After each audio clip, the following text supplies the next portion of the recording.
Okay, so today we are going to, finish up the Beatitudes. We got started last week.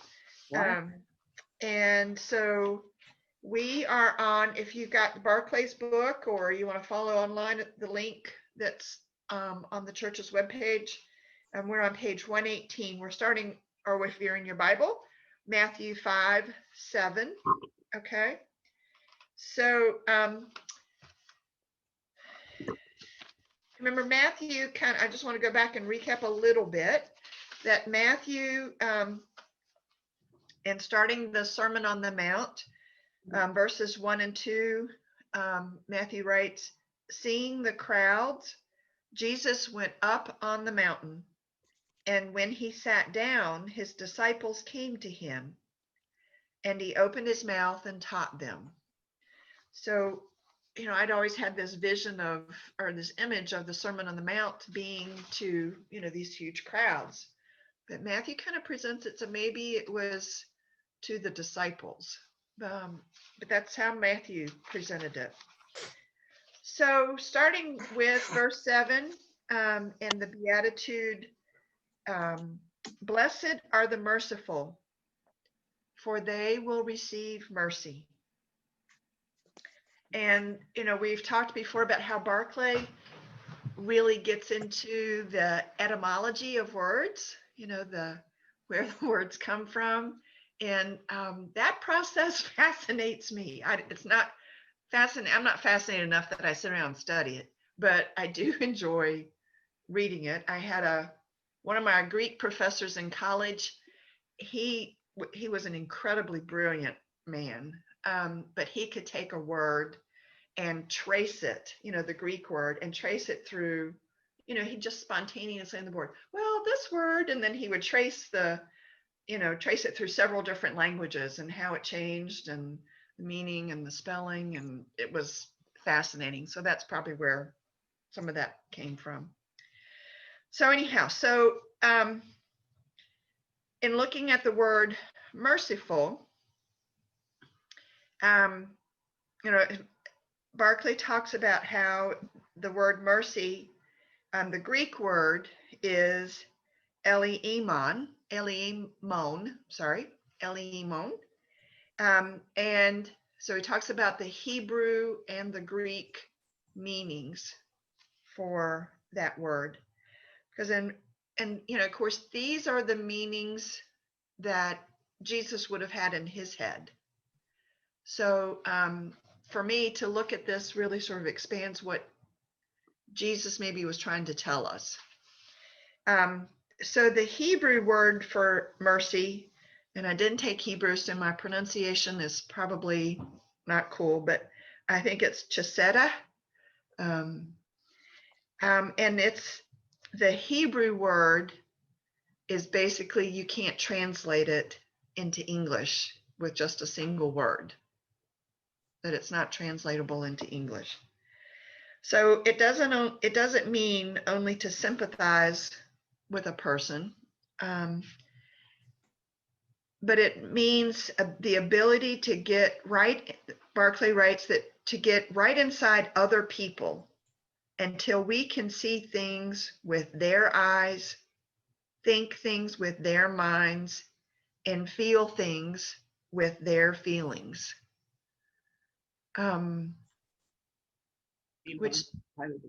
Which to me is a definition for empathy. I thought that's kind of what empathy was about. So what do y'all think as I go through that, what he talks about sympathy meaning in the Hebrew? Yeah, I'm like you. I was thinking more empathy. Yeah, I was surprised he didn't use that word. But so he goes on that for the Greek, lots of times the Greek words, what for us, the roots for a word come from the Greek, can be two Greek words that have been put together, and were used together, and then over time it sort of transforms into one word. So sympathy is derived from the two Greek words, syn, S-Y-N, which means together with, all right, and pashin, which means to experience or to suffer. So sympathy from the Greek means experiencing things together with other people. Or as Barclay says, literally going through what they are going through, which to me again sort of sounds like empathy. but the depth of that meaning for mercy. So he's equating mercy with sympathy. So, and Barclay talks about how that this beatitude, blessed are the merciful, for they will receive mercy, is a statement of principle that runs throughout the New Testament. That it's a theme we hear again and again and again, and that we pray every time we pray the Lord's Prayer. It's that pervasive of a theme. Forgive us our debts, forgive us our trespasses, as we also have forgiven our debtors, or forgive us our trespasses. So anyhow, so he talks about that, and he talks about how in Matthew 6, and so we'll get into this later. In Matthew 6, Jesus says, for if you forgive others their trespasses, your heavenly Father will also forgive you. But if you do not forgive others, neither will your Father forgive your trespasses. That scares the crap out of me. When I will confess that when I'm praying the Lord's Prayer, when I get to that part in my mind, I'm saying, teach me to forgive others as you have forgiven me. Oh. Because what that says, I'm not there yet. So I reword it in my head. I like that rewording. It seems to me that all the emphasis on sympathy or empathy or whatever, those are feelings and internal things. And I've always looked at mercy as more of an action. You know, you have the feeling, so you do something. So you forgive or you fix something. So to me, it's more of an action than just a, oh, well, I understand how you feel, but screw you. You know what I mean? You've got to have the action to match the feeling. So if you're trying to console somebody who's lost, what's the action? Lost how? Has lost a Oh, relative. somebody who's died. Well, we do that all the time. We send cards, we send flowers, we make phone calls, we go to funeral services, we provide dinners. I mean, there's an action, and as opposed to sitting at home watching TV thinking, boy, I sure feel sorry for, so and so. Her family was washed away in a typhoon. Well, I asked Janet, what did she and Becky Skowron and Diane do when they went to Ann's house the day Amber died? And she said, we sat, we hugged her, we cried with her, we held her hand, we washed the clothes. I know that was Diane Clark. We vacuumed the house because people were going to be coming. We organized food. So I think different people have different gifts. I mean, I'm sure Diane was washing the clothes and cleaning the house. And I'm sure Janet was sitting, and probably Diane was sitting beside her too. But I think different people do different things, to answer your question, Nancy. Mm-hmm. And it sort of reminds me of the pie story about the guy who killed his wife, and the lady took the pie to him when he was in jail. Yeah, Rose McCafferty has told us that story. A woman that she knew, she in Tennessee when she was a kid, that the guy had killed her husband or a family member, I don't know, but she took a pie to the man when he was in jail after he'd been arrested, to reach out to him and show him mercy and God's forgiveness. Well, the people in the church in Joe Bancroft, where was it, where the guy came in and shot all the worshipers on Wednesday night? Was it? Oh, in Charleston? South Carolina. Charleston, right? Yeah. Mother Emmanuel in Charleston. Yeah. those ladies got together, the survivors got together in a circle and prayed for him. Yeah. They forgave him and prayed for him. Right. Yeah. And went on national TV to say we have Yeah, forgiven him. yeah. He's Right. a young guy. He had a lot of life ahead of him. They were criticized for that. Yes. Oh, I know. Yeah, they were. Yeah. They were. They were. Yeah. And I don't know if you remember back earlier I guess it was last spring or summer, a federal judge, and I can't remember what state it was in, a lawyer that had a beef with her, he showed up at her front door one evening, Oh, yeah. and her son answered the door, and he shot and killed her 20-year-old son and gravely wounded her husband. Her husband survived. Yeah. And she was on the news last week because she's really pushing for legislation to provide more protections for judges. But she talked about how, she's forgiven him, the shooter in this situation also. And I think that, to me, takes a tremendous amount of mercy. Well, and when you think of what the other thing that they could have done was hate, and build up that hate within them, that it's so easy, to just completely clog yourself up with hate when something like that happens to you. And who benefits from that? To forgive Right. is a release of all of that hatred. Yep. Yep. And I remember Cindy in at least one sermon, probably more, talking about sometimes you'll have to forgive over and over again. It's not something that's done just once and you're finished. Right. Right. A couple of other points I want to, it's an ongoing process. And as we go through these other Beatitudes, this sort of theme stays with them. A couple other points that Barclay made about the blessings for the merciful and the receiving mercy.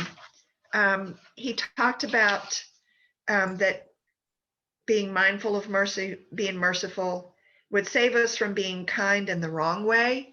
And he talks about Martha, Jesus coming to Mary and Martha's house, and Martha, running around fixing the meal and doing all the work as an example of kindness in the wrong way. I'm not sure I quite agree with Barclay's example here, but I understand that, kindness being shown in the wrong way, in a way that can be more hurtful. But that being mindful of mercy makes forgiveness and tolerance so much easier. And the French have a proverb that says, to know all is to forgive all. So, which I think fits in with what you're saying, Susan, about how that hate and anger can just close you up, from experiencing so much in life. So to know all is to forgive all. But in the last analysis, in that mercy and that sympathy in terms of empathy, the deep empathy for others, that in the last analysis, Barclay says, is that not what God did in Jesus Christ?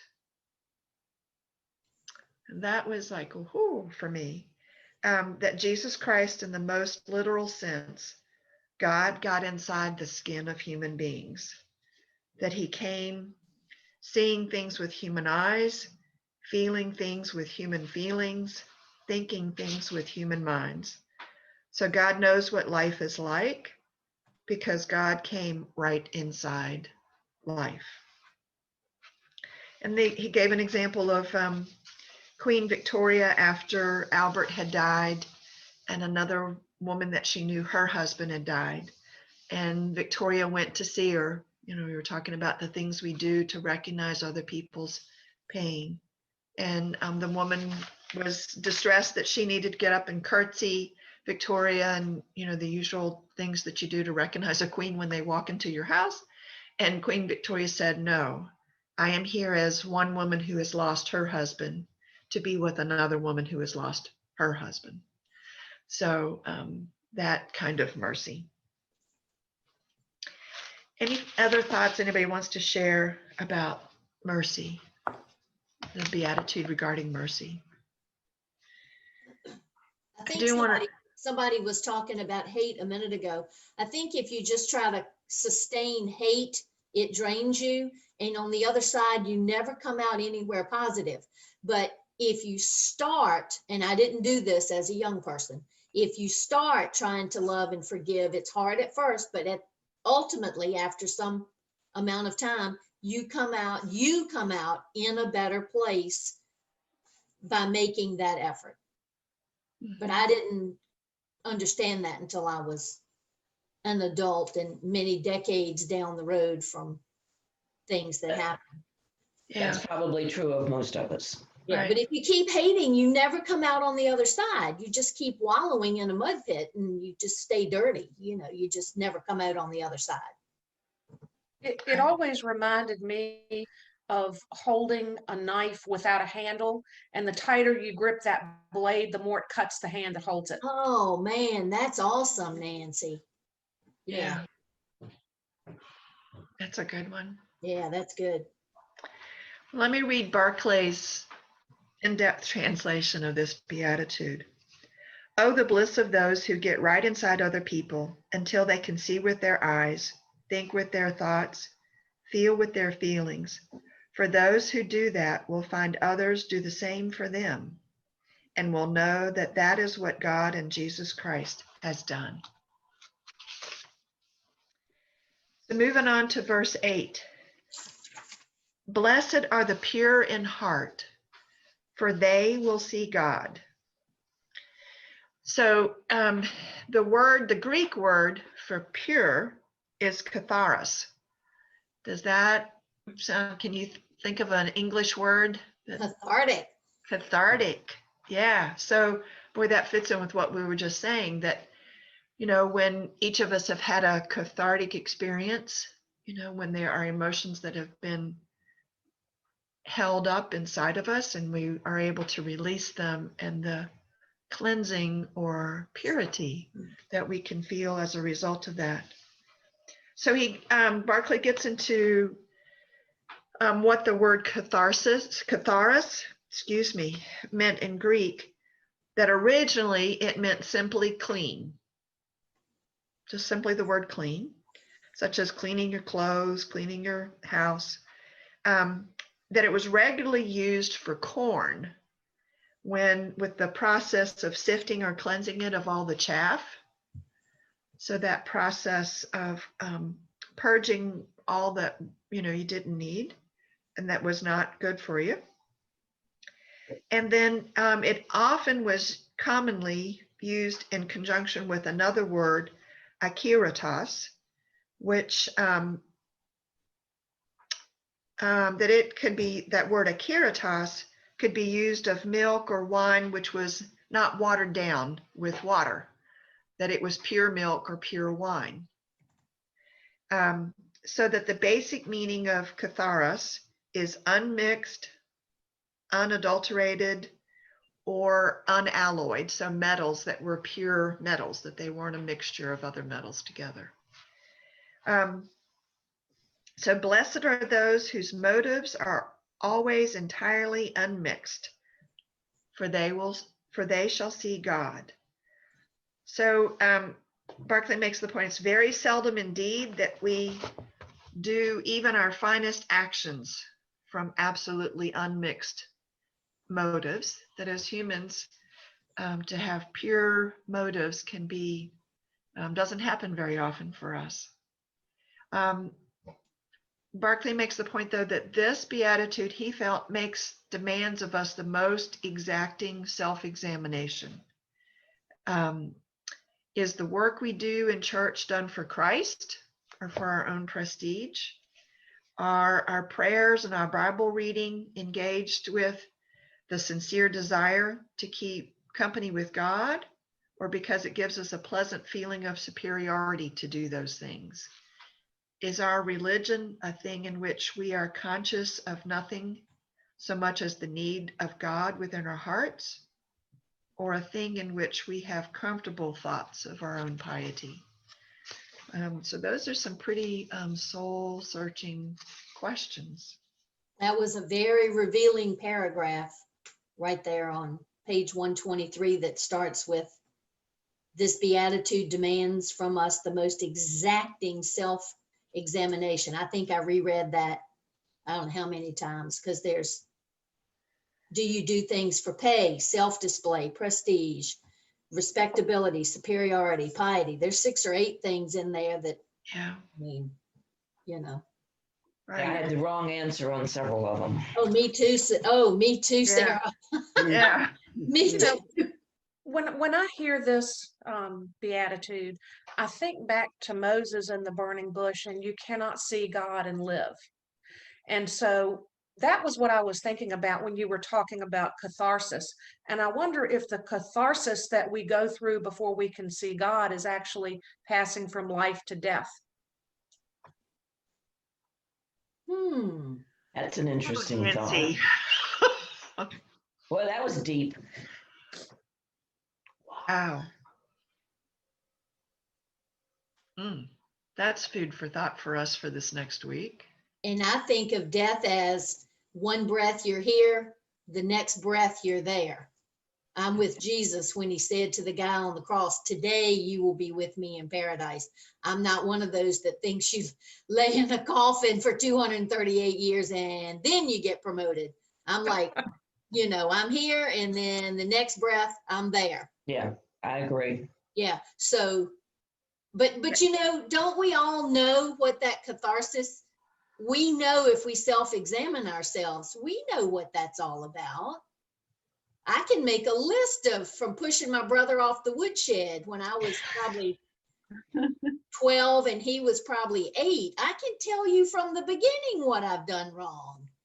So that catharsis is going to be like a real quick movie. I know all the scenes already. Well, and when you think about the purifying the corn or the metal or whatever, it's like the process of death. We leave all of that behind and our pure spirit returns to God. Yeah. And you leave like a cicada shell behind, a husk. Yeah. Yep. That's exactly how I think of it. I'm having an unpure moment right now because I'm thinking the ancient Greeks talking about purifying corn. There was no corn. Oh, that's true. True. Thank you for bringing Very that true. up, Harold. Well, that's an impure thought because I should be thinking on a higher level than to worry about that, you know. Oh, no, get down in the details. You're absolutely right. They might have been separating the wheat from the chaff and Right. looking at a wheat product as opposed to a corn product. Yeah, there's some grain. Yeah, yeah. But that's an interesting point, Harold. Hadn't thought about that. But you know, Barclay also makes the point about on 124, he talks about, you know, seeing what we open our eyes to see or what we learn to see. And he gives an example of 2 examples of like an ordinary person can walk down a country road and see, you know, just this tangle of weeds, you know, in those shrubs that are growing next to the road. Whereas the trained botanist can go through and see maybe even the rare plant that might be growing in the midst of that tangle of plant growth. And then, you know, walk into a room of ancient pictures, you know, like I went to the Virginia Museum this fall to see the Sunken Cities exhibit. And, you know, walking through and looking at those statues, you know, you could see it either as statues or if you take the time to learn about what they are and the background and all that, you see it from a different perspective and with a different meaning. And so this self-examination that, you know, these questions that we were just talking about, how they can enrich our lives, I think, in what we see and what we feel and what we experience. Kathy, at the bottom of 123, Barclay says, we see only what we are able to see.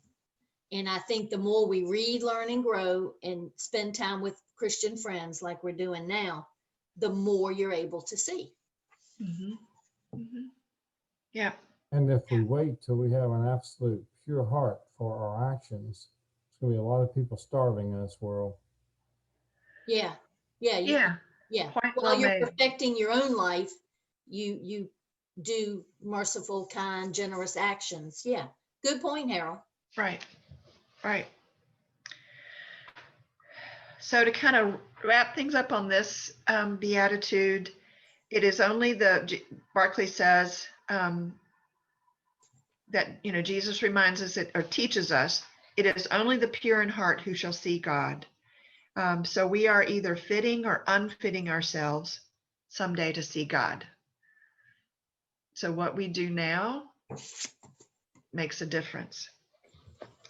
So the sixth beatitude might read in Barclay's summary, "Oh, the bliss of those whose motives are absolutely pure, for they will someday be able to see God." Oh. That ignores the grace of Christ, doesn't it? Say that again, Harold. Well, that whole theorem kind of ignores the grace of Christ, because only through his grace will any of us go to heaven. And if we are going, strictly with what we're, that only through a pure heart will we see God, nobody will see God. But through Christ, the grace of forgiveness of Christ, then we do get to see God. Do most of us believe you have to ask for forgiveness, or is it granted without you asking? Well, I think asking, but still, you live your whole life with very, very few pure moments.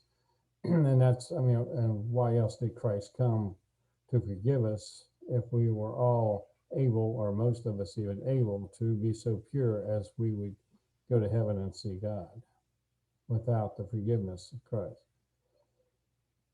But I think that the grace of God is a gift, and it is given, and we don't have to ask. And I'm still not real sure about that, but that's kind of where I'm at right now, is that the grace of God is a gift.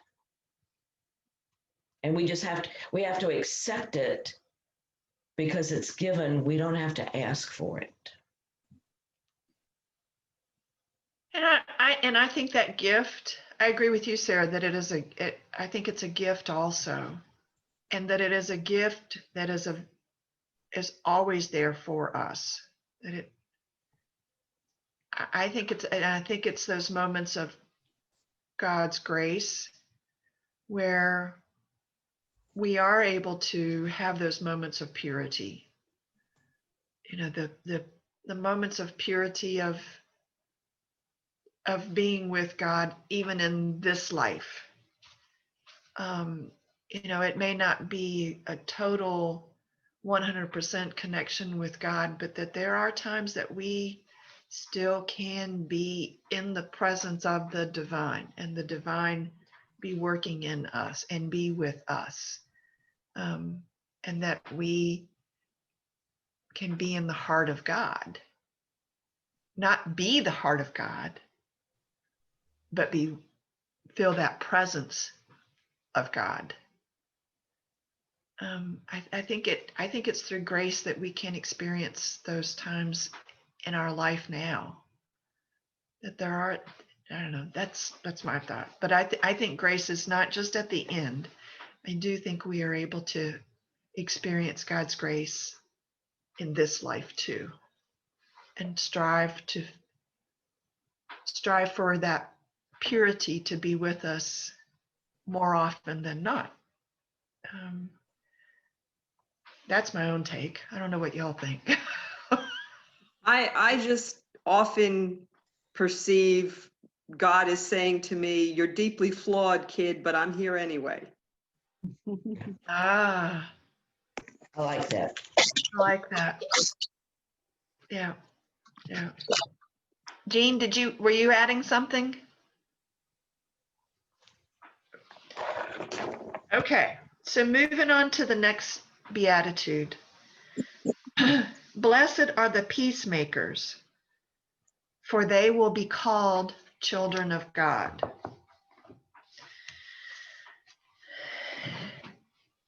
So when you hear this beatitude, what comes to mind for you? This isn't what I thought it was either. All right, I'ma so what stir it up. did you think? Well, I'm a stir it up kind of person, so this is probably the one I do the least. I don't know. Barclay makes the distinction. We're not talking about the peace lovers. We're talking about the peace makers. And so how we make that distinction between a peace lover and a peacemaker. I've known people, and still do, that avoiding the tough issue or avoiding the conflict at all costs sometimes. Not me. Call a spade, bring it to the surface, deal with it, and move on. I hate festering injuries. Just deal with it and move on. Yeah, Barclay makes 125 down toward the bottom third of the page. The peace which the Bible calls blessed does not come from the evasion of issues. It comes from facing them, dealing with them, and conquering them. We were talking a minute ago about holding, that hate or anger or frustration and holding it in and holding on to that and how destructive that is. Things pile up. If you don't deal with A, B happens, then you're carrying A and B, and then C happens, and you're just carrying all that stuff through life. You can't. I don't know how somebody would do that. Just carry it and carry it and carry it and never. I think of it as, when they say peacemakers, what always comes to mind with me is diplomacy, which is kind of the art of getting like a really large group of my family into a room, and we're going to now all talk to each other for X amount of time. There's an art behind that. Indeed. Indeed, there is. Oh. Well, look at what just happened in the Middle East. Yeah. With the murder of the nuclear physicist in Iran, Harold? No, that was a good thing. But no, I'm thinking more like, for the first time we have Israel and Saudi Arabia coming together, in a way. We have tried to get the Arabs and other countries of the, Middle East together and stop, being on the verge of war for how many millennia. And for the first time right now, we have a better shot at peace there than we have had in, I don't know when. Now, so, I mean, the people that brought that are peacemakers. They're not necessarily doing it, through a pure Christian heart, but more of, just practical. We're not going to, blow the world up and or, all these people get killed all the time. But I mean, these are the peacemakers, and or you might even expand it to Ronald Reagan's peace through strength in the world. If we have an amazingly strong military, nobody acts up just because they don't want, they don't want to test that. I mean, so that's a peacemaking in the real world, and how does that, play into what we're talking about today, perhaps? And what Harold said reminds me of the discussion that the Sojourners class had a couple of years ago about Pax Romana. When Rome ruled, the Roman Empire existed, and the peace that they brought. Of course, our discussion at that time was a difference between the externally imposed peace of Rome and the internal peace that you find in Jesus Christ. But I think that, the point that Claire made and Harold, that at multiple levels, diplomacy is a key element of peacemakers. If you're bringing peace at the, when there's peace, like you were saying, the Roman peace, when the process of bringing peace is more destructive to some of the parties, that the ultimate peace is when everybody wins and everybody is at peace. Yeah, Yeah. under Saddam Hussein, Iraq was at peace, but his minority was ruling the majority very repressively, so it wasn't a real peace for Right. everybody. Right. And Right. actually, that part of the world was kept in check because he and the Iranians were at war every other day, and they were so busy trying to kill each other that the rest of the world had a bit of a respite. But to think in terms of, to bring this down to our level of, our interactions with the people in our lives, how do we function as peacemakers within our own world and our own daily lives? How do we do that? Barclay talks about Abraham Lincoln, something that he said as an example of that Abraham Lincoln was supposedly said, "Die when I may. I would like it to be said of me that I always pulled up a weed and planted a flower where I thought a flower would grow." So I thought that was a lovely way to describe a peacemaker. He talked about how the early scholars of the church took this beatitude to mean to be a spiritual issue, that blessed are those who make peace in their own hearts and in their own souls, which is an additional layer of meaning, I think, for this beatitude, that blessed are those who work to make peace within their own souls. And the Jewish rabbis held that the highest task which anyone can perform is to establish right relationships with other people. And I think that's a theme that we hear throughout the New Testament as well, is making right relationships with other people. So in summary, Barclays, anything else anybody wants to add about this beatitude? It reminds me of turn the other cheek, assuming that everybody's going to have a bad day every now and then. And, don't have a chip on your shoulder ready to react and, go to war. Just kind of, well, he's probably having a bad day, shrug it off and keep on trucking. Badu. Yeah, that made me think of a part of the movie about Gandhi. And there was a man, and I don't know if it's a Hindu or a Muslim, one of them, but one killed the other religion, a man. And Gandhi said, take that man's son and raise him as your own in his own religion. And, that kind of strength to take on that person in that manner seems to me sort of what we're talking about. Mm-hmm.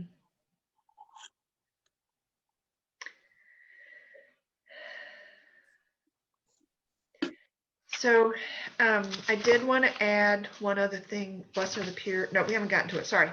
The peacemakers. Sorry. One other thing I wanted to add about peacemakers that I forgot to say earlier, that the Greek word for peace is Irene, which became a name, Irene, which is my middle name. And it wasn't until I learned the source of the word Irene. I hated Irene because people always saying good night, Irene, to me. And I hated it. And then I came to peace with my name when I found out the origin of it. So Barclay's, to summarize this beatitude, Barclay's full translation: "Oh, the bliss of those who produce right relationships one with another, for they are doing a godlike work." Kathy, read the sentence right above that. You read it. Anyone who divides people is doing the devil's work. Anyone who unites people is doing God's work. I knew it. I knew it. The talking heads on the 24/7, television are doing the devil's work. Turn it off, Harold. We just turn it off. Turn it off. Turn it off. Right. Turn it off.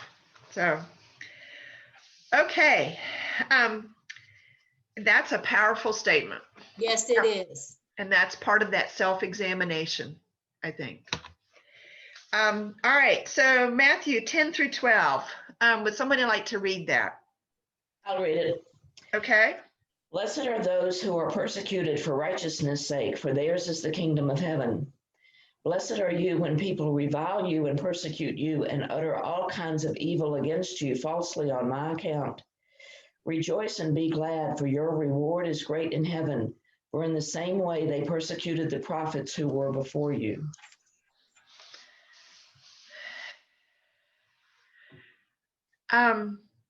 So Barclay, his next statement on this is that one of Jesus's outstanding qualities was his sheer honesty. And so he never left people in doubt about what would happen to them if they chose to follow him. And he was clear that he had come not to make life easy, but to make us great. This is one that, in our lives and in our society, we might not have as much experience with, because we are in a society that is where Christianity is the dominant faith, and where much of our laws are, the roots of them are Christian principles. So this is one that I sort of struggle with sometimes. So I'm going to be interested to hear what you guys think about this. Because when I look at much of the world, I feel like my life has been pretty easy, when it these kinds of issues. So for the early Christians, though, being Christian could very well have disrupted their livelihoods, their work. That it could disrupt their social life as far as being a Christian, who they were friends with. That it could disrupt their home life. That if one household member, one spouse, became a Christian and the other person did not, what that could be like. So Barclay makes the point, or he talks about a guy named Tertullian, who, and there's a noise in the house. I think it's a bird. So anyhow, Tertullian, that a guy was talking with him and said, he was talking about business difficulties. What can I do? I must live. And Tertullian's response was, must you? That if a choice came between a loyalty and a living, the real Christian never hesitated to choose loyalty. Now, in our pretty privileged lives, how do we respond to that? How does that sit with us? I think we've always had a pass, because we do live in a Christian society, but I see that evolving. And I see in a lot of cases, Christians under attack as, I don't know, self-righteous wingnuts. And it's funny, I was listening to Sirius radio the other day, and I was on the comedy station, and the comedian was comparing vegetarians and Christians. And the big joke was that, when you really get to know them, that Christians aren't that bad. Those vegetarians, though, they're you want to kill them after being in a room with them for 5 minutes because they're just judgmental and murderer of animal type things. But he said, yeah, the Christians aren't bad once you get to know them. And I thought, man, how have things gotten so twisted in our society?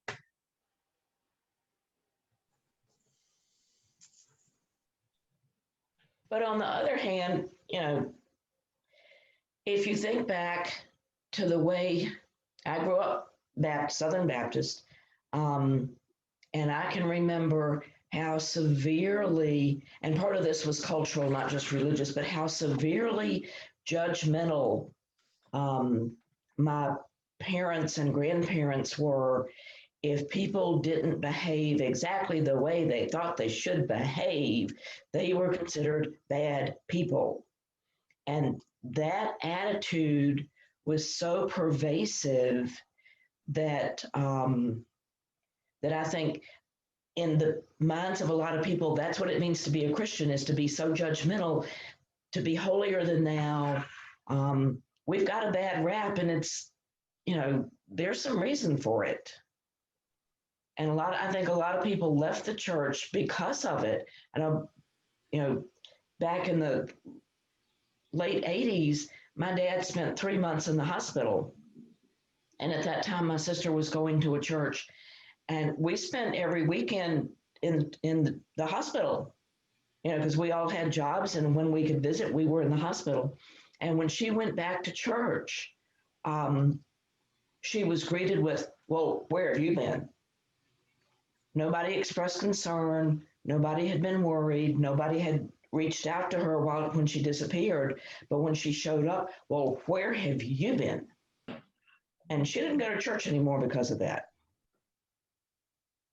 I think it's indicative of, maybe it happens all throughout history, but certainly right now, you take one word and you brand everybody with your perception of what that word means. So if I'm exposed to, my only exposure to Christianity is Jim Baker or something like that, then that's who I think every Christian is.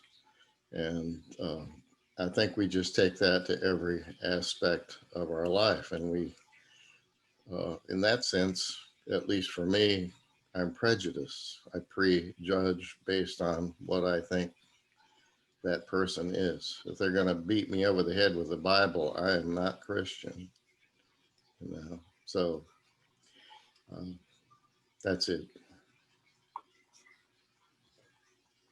It's like we don't take the time. We get one word to describe something about a particular type of person or something like that, and we don't go beyond our one word definition.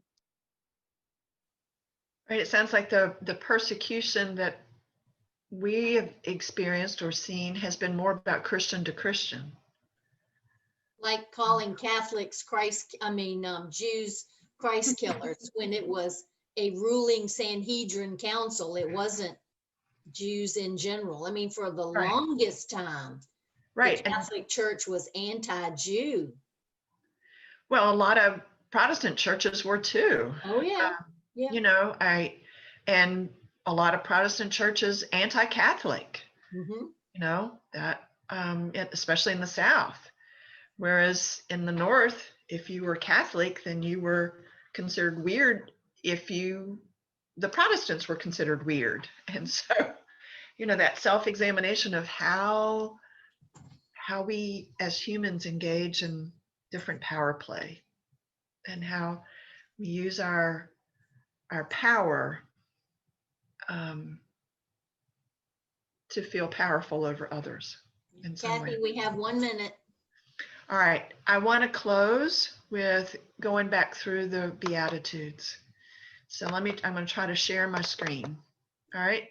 Can y'all see this? Yes. Okay. So, but of course I can't get it to, oh, there it is. Okay.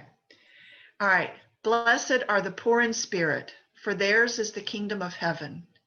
Oh, the bliss of those who have realized their own helplessness and who have put their whole trust in God. For thus alone can they render to God that obedience that will make them citizens of the kingdom of heaven. Blessed are those who mourn, for they will be comforted, whose hearts are broken for the world's suffering and for their own sin. For out of their sorrow they will find the joy of God. Blessed are the meek, for they will inherit the earth.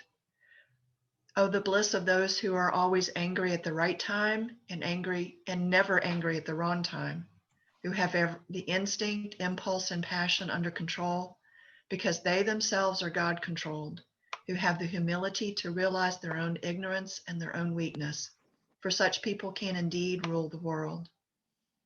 Blessed are those who hunger and thirst for righteousness, for they will be filled, who long for total righteousness as the starving long for food, and those perishing of thirst long for water, for they will be truly satisfied. Blessed are the merciful, for they will receive mercy, who can get right inside other people until they can see with their eyes, think with their thoughts, feel with their feelings. For those who do that will find others who do the same for them, and will know that that is what God and Jesus Christ has done. Blessed are the pure in heart, for they will see God. Oh, the bliss of those whose motives are absolutely pure, for they will someday be able to see God. Blessed are the peacemakers, for they will be called children of God. Oh, the bliss of those who produce right relationships with one another, for they are doing God-like work. Blessed are those who are persecuted for righteousness' sake, for theirs is the kingdom of heaven. And blessed are you when people revile you and persecute you and utter all kinds of evil against you falsely on my account. Rejoice and be glad, for your reward is great in heaven, for in the same way they persecuted the prophets who were before you. Amen. Amen. Thank you, Kathy. Amen. Of you Thank you. this week as we enter Advent and think of hope on this first Sunday of Advent. Thanks, Kathy. So, Thank you, Kathy. Who's next be week? in worship.